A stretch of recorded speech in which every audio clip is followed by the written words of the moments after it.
Muchísimas gracias, José María. Para mí, desde luego, es un placer enorme volver a esta que fue mi casa.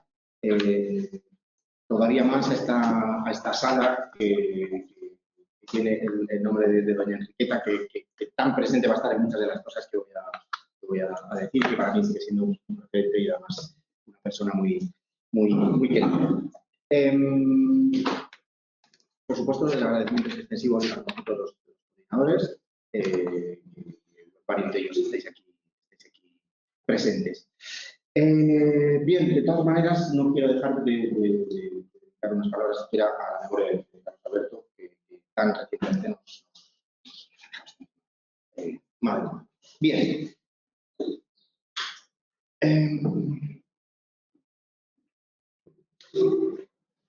Voy a comenzar haciendo una pequeña, casi como una metáfora de lo que quiero presentar o de cómo quiero presentar las cosas. Hacia 1480, Castilla se estaba empezando a recuperar de los efectos de la guerra civil que había ocupado al trono a los reyes católicos, y es un conflicto que, como casi todos los conflictos reinícolas de la época, bajo la denominación de guerra civil, suele esconder múltiples variantes de conflictividad local que rara vez calificaríamos por sí solos como guerras civiles, sino que tal vez lo llamaríamos conflictos de parcialidades o incluso lo denominaríamos como simples banderías. No obstante, no deja de ser cierto que estas discordias locales se vieron catalizadas por las sucesivas disputas más generales que implicaban al conjunto del reino, tales como disputas dinásticas, como la que había enfrentado a Isabel I con su sobrina Juana llamada Caneja. Algo similar sucedió pocas décadas después, en los años, diríamos, vertiginosos que sucedieron a la muerte del rey Fernando de Aragón, en los que se sucedieron la regencia de Cisneros y la llegada problemática de Carlos de Gante a Castilla.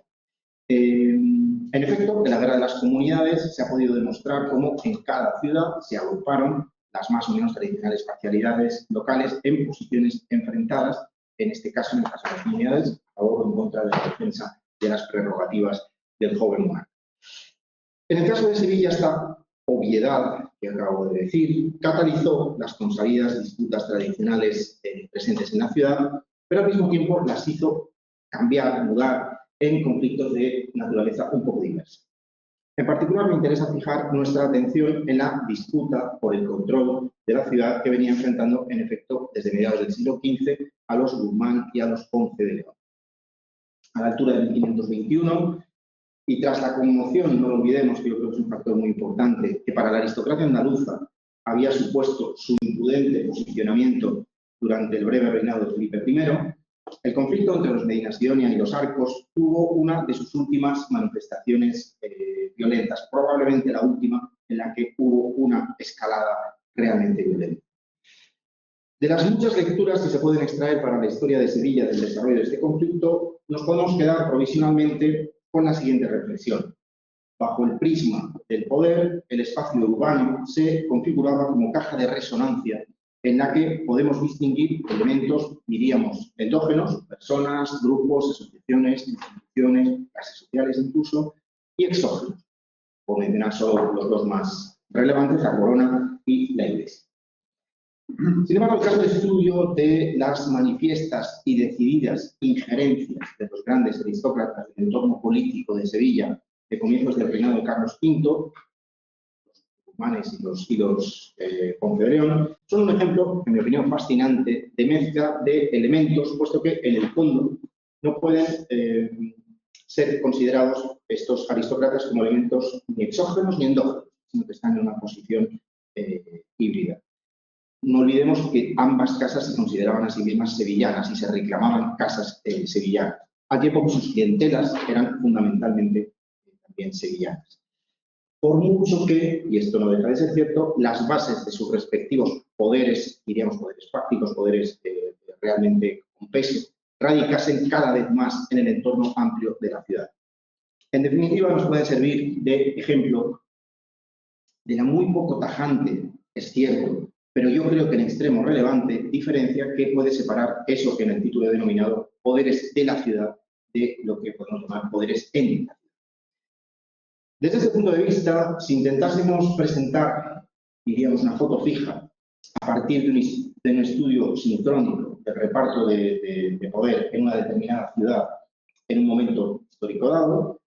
resulta muy tentador, casi imposible de resistirse, utilizar la metáfora del poder representado como una tarta dividida en porciones. Como estoy aquí dividiendo porciones como la que una tarta dividida en porciones, de la que cada grupo, cada agente social, cada segmento intenta, digamos,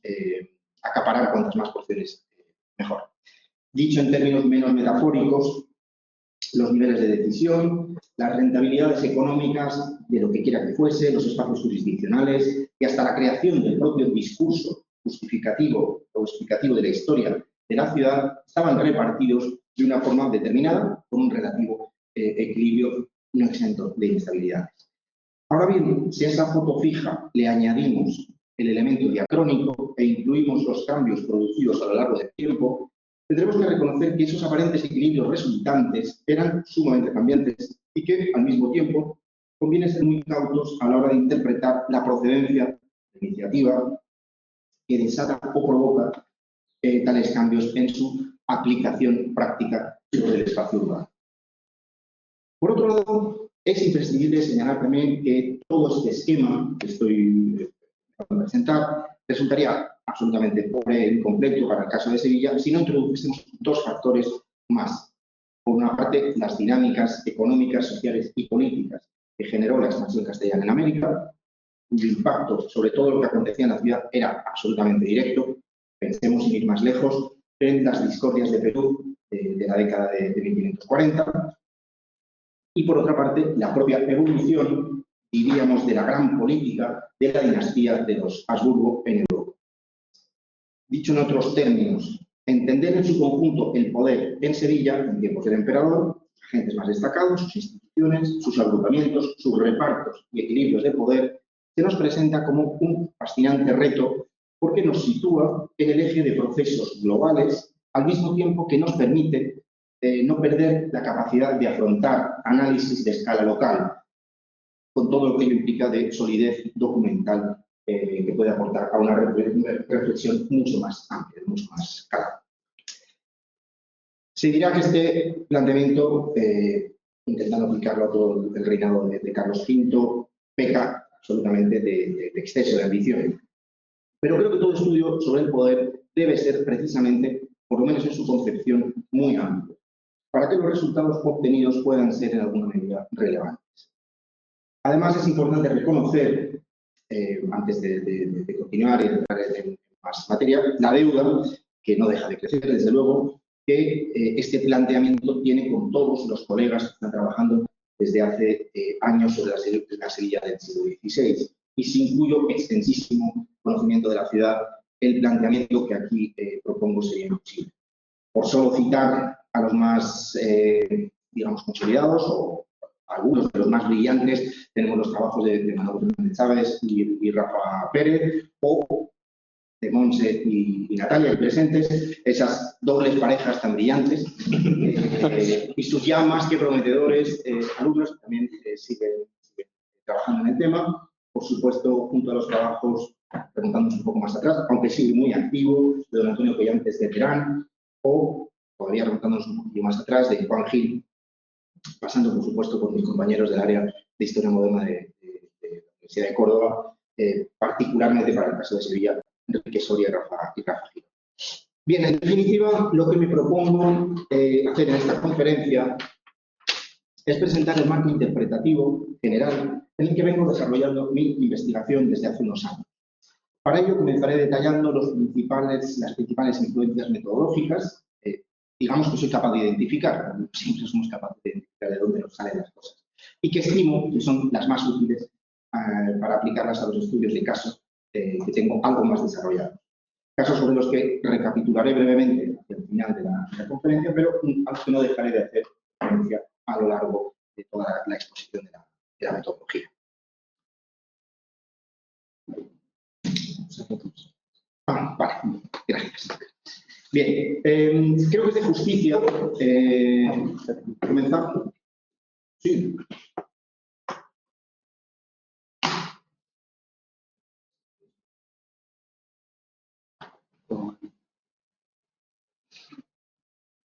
¿Sí? Vale. Perfecto. Creo que es de justicia comenzar, decía, esta especie de introspección intelectual que me propongo hacer, aunque sea muy de pasada, con algunas claves inspiradas en ciertas propuestas desarrolladas por la historia económica. Me interesa particularmente fijar nuestra atención en la relación entre instituciones y economía, cuestión que es objeto específico de debate para los historiadores de la economía desde hace ya varias décadas. Por no remontarnos más atrás, a fines del siglo pasado, autores como el Nobel de Economía, Douglas North, llamaron la atención sobre el olvido en el que había quedado lo institucional en el análisis económico. La propuesta resultante, como es bien conocido, fue la autodenominada New Institutional Economics. Tras diversas vicisitudes y correcciones de esa primitiva metodología, más recientemente, desde fines de la década pasada, la historia de la economía, en particular desde su influyente base institucional en la Universidad de Cambridge,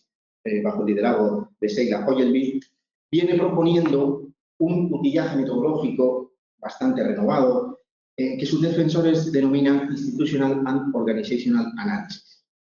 Resumiendo mucho, podemos decir que como objetivo fundamental, esta nueva corriente busca enfatizar el papel de los marcos normativos, tanto institucionales como jurídicos, en el desenvolvimiento histórico de los hechos económicos, con el fin de lograr una aproximación más afinada a los conceptos de cambio y muy asociado a ello de evolución normativa. Para ello, quiero, como decía, sofisticar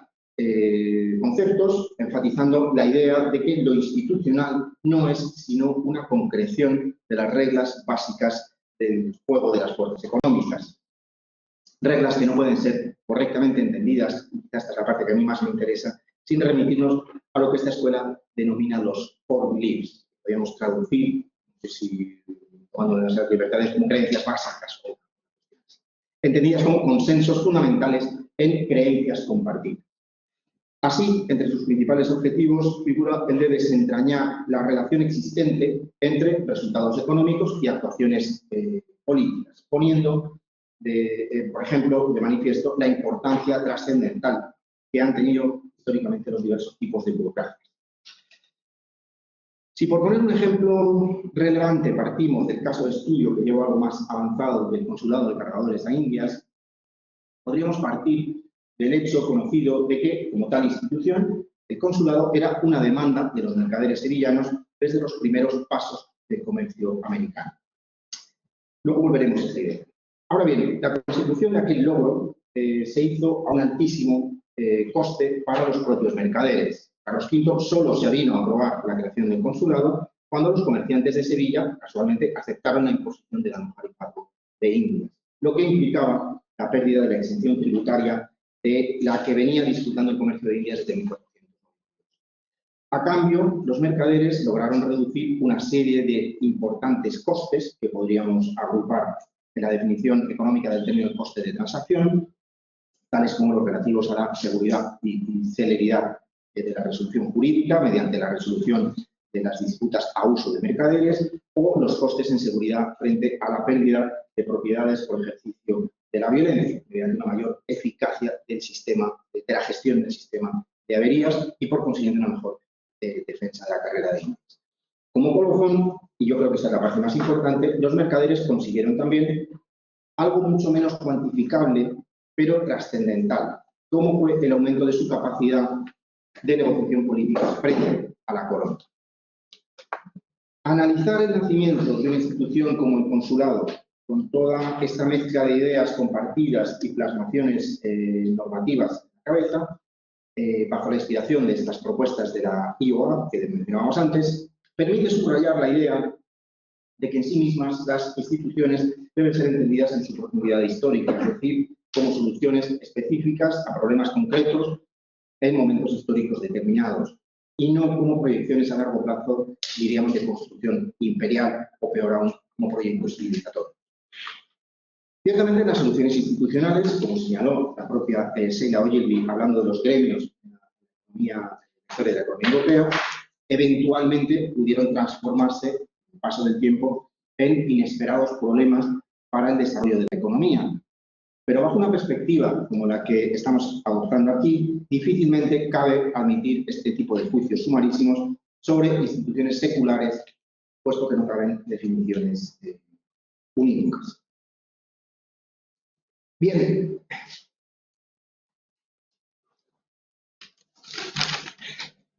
Con algunas concomitancias con lo que acabamos de señalar, tampoco podemos dejar de tener en cuenta la perspectiva teórica que aporta la antropología jurídica. Más allá de los efectos económicos de las instituciones, entendidas, como decía, como concreciones jurídico-formales de una determinada voluntad política de gestión en un marco ideológico dado, aunque en estrecha relación con todo ello, las normas y usos que regían en cada entidad política, digamos, en cada reino o cultural o en cada ámbito que queramos estudiar en un momento dado, es decir, los principios informales compuestos de creencias y sistemas de valores, poseen una influencia fundamental en el desarrollo del tejido institucional de cada sociedad histórica.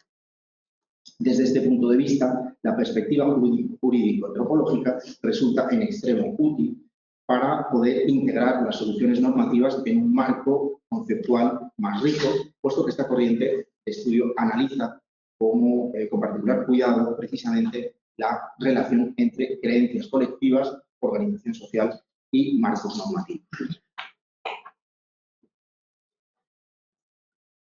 Como punto de arranque y buscando conectar el Institutional and Organizational Analysis y la antropología jurídica, me voy a atrever a llamar la atención sobre la vertiente económica de la denominada Escuela de Salamanca.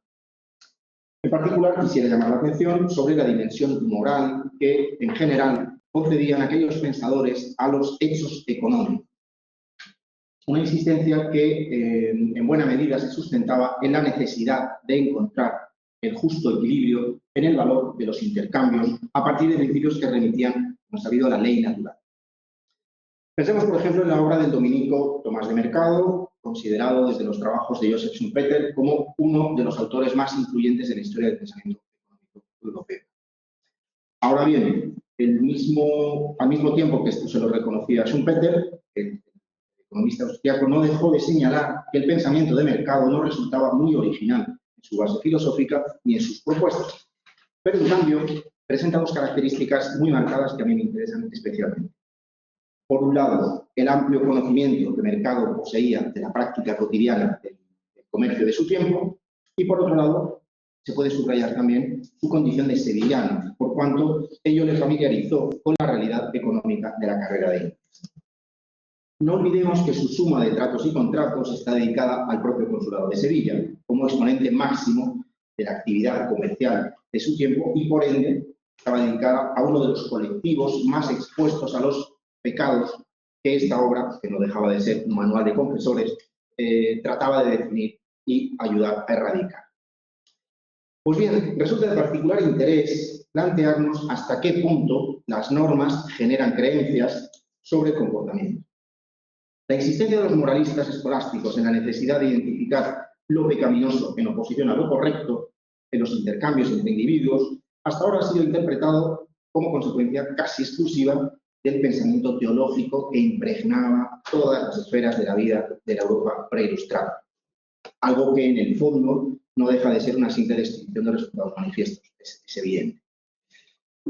Por el contrario, la pregunta que a mi juicio puede resultar más relevante aquí sería por qué se manifestó como lo hizo el pensamiento teológico sobre la economía y no de otro modo. Es decir, lo relevante no es la raíz teológica en sí misma, que es evidente, del pensamiento económico de la Europa de la primera edad moderna, sino la específica elección de aspectos concretos de la vida económica que hicieron aquellos autores para crear su modelo de lo correcto.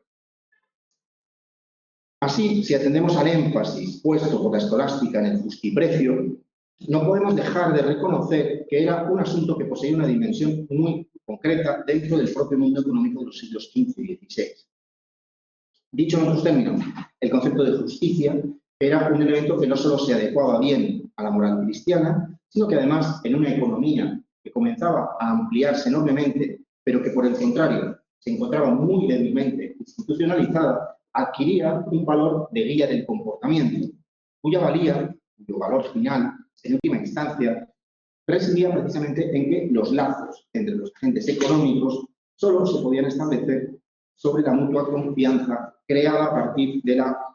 apelación a principios que fueran comunes a todas las partes implicadas, muy en particular, más obvio, empleando como referencia compartida los aspectos religiosos. Cambiando un poco el asunto, solo un poco, es importante señalar también que la aplicación de principios morales al comportamiento económico no sería una forma de definir la correcta práctica mercantil a partir de un amplio sustrato, no sería, perdón, sino una forma de definir la correcta práctica mercantil a partir de un amplio sustrato de ideas compartidas que poseen indudable concomitancias con toda la serie de valores que venían obligando a los agentes económicos a construir y defender un concepto tan inasible como lo era, como lo era el concepto de crédito. Tener crédito en la Europa del siglo XVI, en la Europa del antiguo régimen, no consistía solo en poseer riquezas o moneda atesorada con las que responder en términos económicos a eventuales falencias, sino que iba mucho más allá, hasta alcanzar un valor de cualidad verdaderamente moral, de buen y puntual pagador y justo negociador. Dicho de otro modo, sin la interiorización de normas y conductas basadas en la moral cristiana, las enormes incertidumbres del comercio a larga distancia que debían superar los intercambios, en especial los transoceánicos, habría implicado mayores dificultades, con la consiguiente ralentización de la propia economía. Bajo este punto de vista, el crédito, entendido como buena fama de un mercader, era un atributo que el mercado otorgaba a determinados agentes económicos como resultado, en alguna medida, de su comportamiento bajo principios interiorizados de índole moral. Pues bien, si con todo esto en mente regresamos a la Sevilla de tiempos del emperador Carlos V, debemos reconocer que esta institución, llamada a ser crucial en el esquema institucional de la carrera de Indias, como ponen de manifiesto de forma evidente los trabajos del profesor Díaz Blanco para el tránsito de los siglos XVI a XVII, resultó una etapa crucial en el proceso de institucionalización de la propia economía intercontinental, en la que se concitaron instituciones informales, como la resolución de conflictos de uso de mercaderes que decíamos antes, con un largo proceso tendente a crear toda una nueva reglamentación que abarcó desde la fijación como derecho positivo de las competencias específicas del consulado a las nuevas disposiciones emanadas del poder regio. Valga de ejemplo la activa participación del consulado en los grandes debates públicos en torno a cualquier tipo de modificación relativa a la fiscalidad real o a las reglas económicas en su conjunto, en particular en todo lo que afectaba a los almojarifalgos, de forma evidente, aunque también relativos al valor y la ley monetaria, por ejemplo, en los que participó inmediatamente el consulado como institución. Cabe sostener la hipótesis de que el pensamiento de mercado precisamente se articulase como respuesta desde el campo de la teología a las etapas iniciales de ese proceso de abandono de una economía de usos previos asentados en la moral, en los que el peso de la confianza mutua era crucial, usos que empezaban a ser sustituidos progresivamente por comportamientos, diríamos, más normativistas e institucionalizados, proceso del cual el propio consulado, la propia creación del consulado, sería, pienso yo, una etapa importante. Por otro lado, y siguiendo dentro de esta, en el marco de la antropología jurídica, pero cambiando un poco la visión, remontándonos un poco en el tiempo, un esquema parecido de análisis podría ser aplicado a otras innovaciones institucionales que vivió la Sevilla de comienzos del siglo XVI. Pensemos que sobre la ciudad de fines del siglo XV, que poseía tantas peculiaridades sociales e institucionales, con un muy poderoso concejo, con unos aristócratas dotados de gran poder institucional, o con también todopoderoso arzobispado, se había sumado el factor indiano a partir de 1492, que ya en 1504 implicó la incómoda, tremendamente incómoda, para el resto de instituciones sevillanas, irrupción de una nueva forma de presencia del poder real en Sevilla, que es la Casa de la Contratación. De las primeras décadas del largo y problemático proceso de acomodo institucional de la contratación en Sevilla, que generó un altísimo grado de conflictividad del que sabemos bastantes cosas desde los trabajos de Ernesto Schaffer, a los que se han ido, por supuesto, añadiendo aportaciones en los años posteriores, en todo el siglo posterior. A pesar de eso, que ya conocemos, yo creo que convendría a estas alturas, y en eso estoy trabajando, volver a replantear el significado histórico, diríamos profundo, del proceso de creación de la institución misma. Vale la pena en este sentido replantear lo que significó la contratación, remontándonos incluso a la voluntad regia de control y de explotación de la empresa colonial, hasta llegar a la muy diferente práctica de poder concreta que finalmente tuvo la institución, tan diferente de la idea regia. La hipótesis de partida es que esa distancia tan enorme entre lo que se proyectó y lo que fue, en buena medida, es fruto de la combinación de los repartos de poder previos existentes en Sevilla, enfrentados a las nuevas realidades que se iban configurando en América. Todo aquello generó que la voluntad regia se viese transformada por una realidad que era mucho más compleja. Asimismo, y sin movernos desde el punto de vista de la innovación institucional, aunque es mucho más difícil de estudiar por el problema de fuentes, no podemos olvidar que también fue en el reinado del emperador Carlos V cuando se terminó de formalizar otra institución vital para la ciudad, como fue la Audiencia de los Grados, una institución que en buena medida fue producto histórico de lo que Bartolomé Clavero llamó en su día el coto jurisdiccional de Sevilla. No tenemos información directa para estudiar su análisis, pero, para estudiar su proceso de fundación, pero sí poseemos, a través de los conflictos que generó, podemos hacernos una idea de cuál era el tipo de poder que representaba la Audiencia de los Grados. Bien, como señalamos al principio de la conferencia, Sevilla, a fines de la Edad Media, presenta una interesante, muy curiosa amalgama de, diríamos, modernidad y arcaísmo, medidos con los términos convencionales de la teórica evolución de la civilización europea. Como botón de muestra de su modernidad, comillas, cabe decir que Sevilla se estaba consolidando ya como uno de los mercados más dinámicos de Europa, evidentemente, lo cual le otorgaba ese cosmopolitismo que se ha señalado tantas veces. Ahora bien, exactamente al mismo tiempo, Sevilla estaba lidiando con las amenazas que suponía para su autonomía política caer en manos de Ponces o Guzmanes, conflicto que posee un indudable origen, diríamos de manera muy provisional y por abreviar, feudalizante.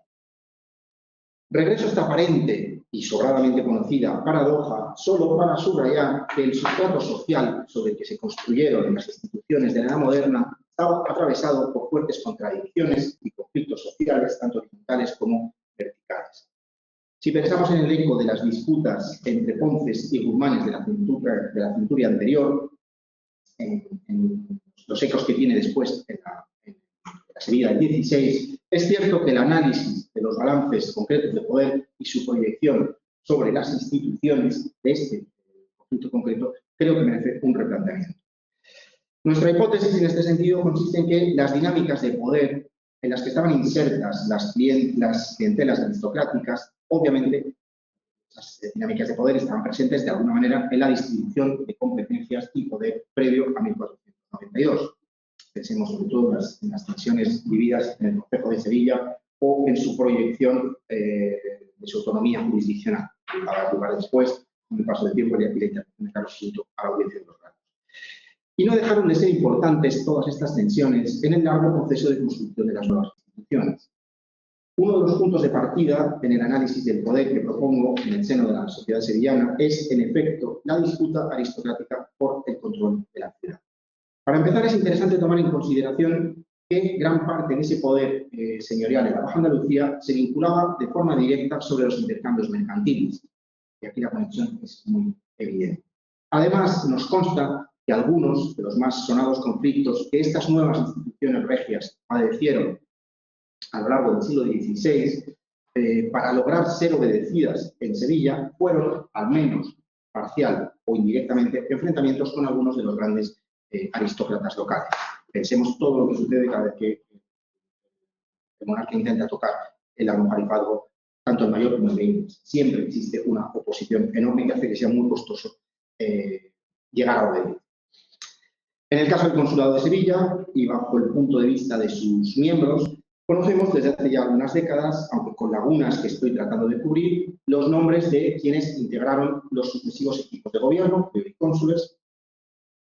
pero aún nos queda mucho por conocer las formas y causas de su agrupamiento interno dentro de la institución, en cuyo seno surgieron estos grupos enfrentados de mercaderes, hubo tensiones muy poderosas, por cuestiones no solo internas, diríamos la dirección de la propia institución, pero también externas, modificaciones normativas dimanadas del poder real, generó que el posicionamiento de los mercaderes fuese en ocasiones muy distante.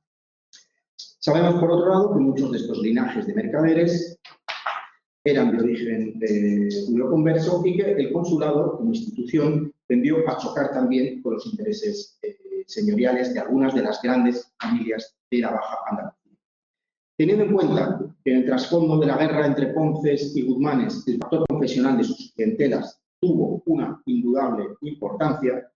y además que la llegada de la Inquisición a Sevilla obligó al desarrollo de aceleradas estrategias de ocultación de los orígenes, teniendo todos en mente, nuestra hipótesis provisional consiste en que cabría relacionar estos elementos para analizar la eventual influencia que pudieron tener ambos factores tanto en la ralentización de la propia creación del consulado como en la alternancia de fases más o menos conflictivas que vivió la institución a partir de su creación, a partir de 1543, en función de los vínculos que los sucesivos equipos rectores mantuvieran con la aristocracia local. Bien, voy recapitulando con las cosas más concretas que voy trabajando para presentarlo desde una perspectiva más de trabajo concreto. Con todo esto en mente, es de lo que me vengo ocupando desde hace algunos años, es decir, tratar de identificar y comprender los principales conflictos institucionales que se produjeron en tiempos del emperador de la ciudad de Sevilla, o aquellos conflictos que, teniendo un origen anterior, tuvieron secuelas importantes en la primera mitad del siglo XVI. A partir de esa identificación inicial, estoy tratando de determinar quiénes fueron los principales agentes que actuaron y, en segunda instancia, aspiro a identificar con qué intereses y con qué poder y en representación de qué poder actuaban, si es que no era en nombre propio. Es decir, no solo me limito a identificar el conflicto en sí y sus agentes, sino que mi intención última es entender y explicar el origen de las tomas de partido, los alineamientos, en un sentido lo más amplio posible, para lo cual el marco ambicioso que he presentado al principio creo que resulta fundamental, no nos perdería muchísimo. Por poner un poco más de concreción a todo esto, si pensamos, por ejemplo, en los sonados encontronazos que tuvo la audiencia de los grados con la Casa de la Contratación, no es nada complejo establecer una cierta filiación de algunos de los más activos agentes de ambas instituciones con dos consejos de la monarquía, que chocaban en Sevilla y repercutían en la Corte o chocaban en la Corte y repercutían en Sevilla. Estoy refiriendo, obviamente, a los consejos de Castilla e León. En este sentido, y por no perdernos en los detalles, cabría preguntarse, por ejemplo, si el asistente de la ciudad actuaba o tendía a hacerlo, los diferentes asistentes, como agentes de la Cámara de Castilla, como representantes del Consejo de Castilla, a la que, una institución a la que debía su nombramiento, y hasta qué punto unos y otros actuaron por intereses, diríamos también, quizá horizontales y de clase. Por ejemplo, los asistentes de Sevilla, que solían ser aristócratas, podían favorecer a sus pares sociales. Por el lado de la Casa de la Contratación, respecto a sus miembros, factores, tesoreros y contadores, disponemos de bastante información biográfica de muchos de ellos, pero no siempre nos queda clara estas conexiones, estas vinculaciones más o menos personales con la corte, con los diferentes miembros, por ejemplo, del Consejo de Indias, o con los mercaderes, o con los oficiales de Indias, los oficiales instalados en Indias. De modo que el esquema general que se nos presenta nominalmente y de facto resulta forzosamente incompleto. El objetivo aquí consiste en intentar, en la medida que se pueda, conectar sus tomas de decisiones, su actividad concreta, a través de esos múltiples conflictos que padeció la institución.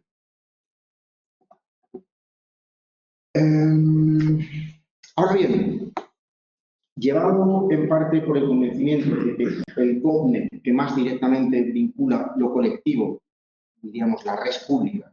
con la esfera privada, es lo fiscal, es un convencimiento personal, pero también movido por la curiosidad que nos generan, yo creo, a todos los historiadores, las lagunas historiográficas, la otra gran línea de investigación sobre la que estoy trabajando en paralelo a lo netamente institucional,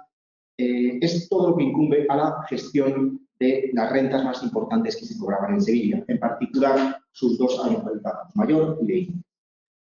Antes que nada, debo comenzar señalando que lo fiscal aquí no importa, a mí no me importa, tanto en su vertiente contable, puesto que no pretendo usarlo como fuente para la historia económica, entre otras cosas porque hace ya mucho tiempo que este tipo de fuentes están muy desacreditadas para hacer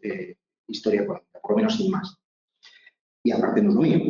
Al contrario, el estudio de todo lo relativo a la gestión de las rentas nos ofrece una historia que yo considero que es sumamente dinámica, precisamente porque el impacto de lo fiscal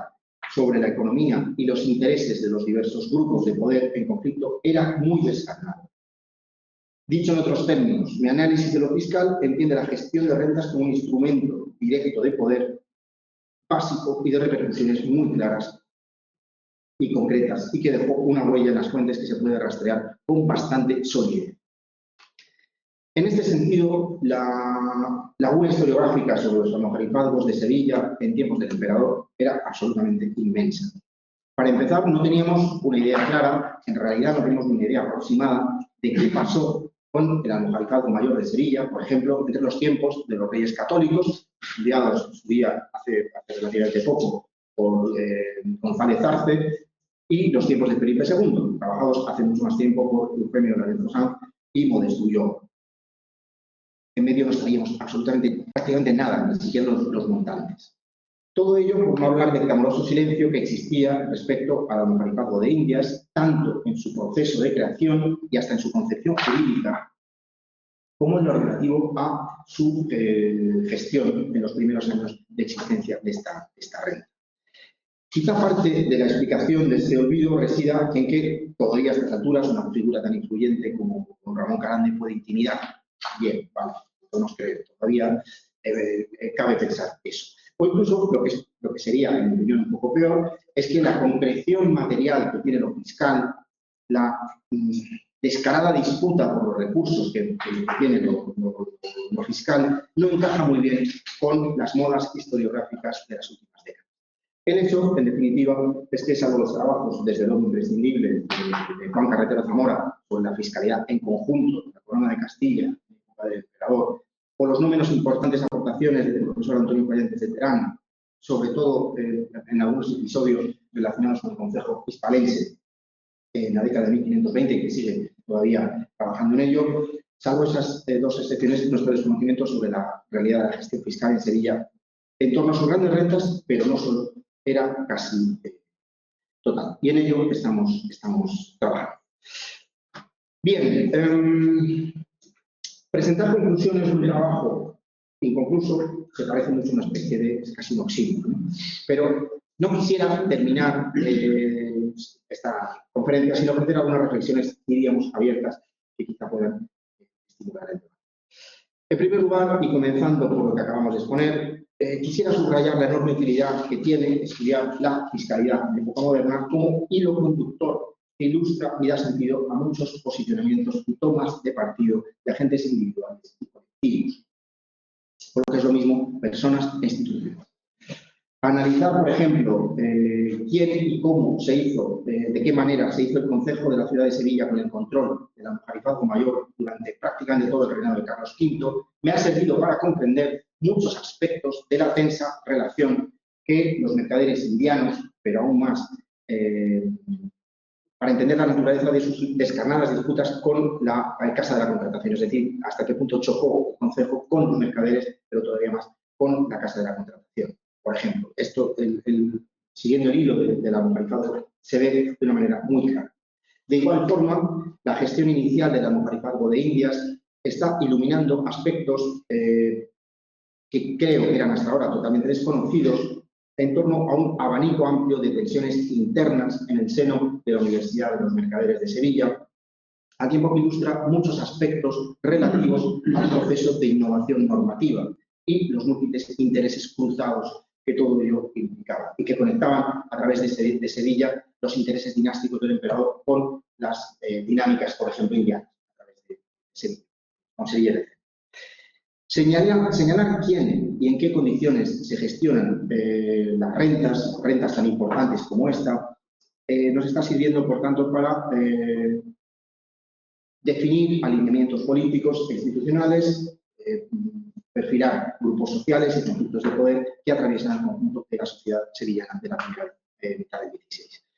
Por último, considero que, sin perder de vista la perspectiva de la historia del poder, merece la pena seguir profundizando en la ampliación de la comprensión del pasado, aplicado al pasado, de los diversos tipos de neoinstitucionalismos que han venido desarrollando desde fines del siglo XX, tanto desde el campo de la economía como desde la sociología o la antropología del derecho. La historia de las instituciones, entendidas como plasmaciones concretas de una amalgama de ideas, impulsos de poder y biografías individuales, supone, en mi opinión, un campo de estudio muy versátil, capaz de ejercer de guía para iluminar la evolución de la distribución del poder, que al final es lo que a mí particularmente más me interesa. Muchas gracias.